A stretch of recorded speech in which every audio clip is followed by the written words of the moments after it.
So ఇప్పుడు రమేష్ బాబు గారిని మాట్లాడవలసిందిగా కోరుకుంటున్నాం.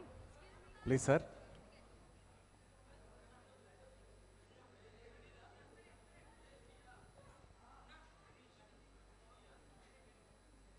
అందరికీ నమస్కారం. వేదిక ముందున్న అన్నయ్య చిరంజీవి గారు, పెద్దలందరూ ఉన్నారు, మోహన్ బాబు గారు, రాఘవేంద్ర గారు, అల్లు అరవింద్ గారు, సుబ్బిరామరెడ్డి గారు, మరి ముఖ్యంగా ఒక నిమిషం గంటా శ్రీనివాసరావు గారి గురించి చెప్పాలా. ఏ కార్యక్రమం తీసుకున్నా సిన్సియర్గా చిత్తశుద్ధితో సక్సెస్ఫుల్గా చేసే మనిషి. మరి గంటా శ్రీనివాసరావు గారి తనయుడు కూడా అదే పందాలో వెళ్ళే వ్యక్తి.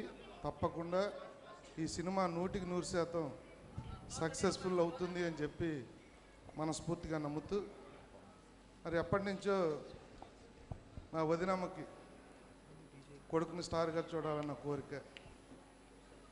మరి నేను తిరుపతి నుంచి ఇక్కడికి వచ్చాను. ఆ వెంకటేశ్వర దయ వల్ల ఈ సినిమా సూపర్ డూపర్ సక్సెస్ అవ్వాలి. యూనిట్ అందరికీ కూడా మంచి పేరు తెచ్చే సినిమాగా ఇండస్ట్రీలో నిలవాలి అని చెప్పి మనస్ఫూర్తిగా కోరుకుంటూ సెలవు తీసుకుంటాను. Thank you so much sir. Thank you sir.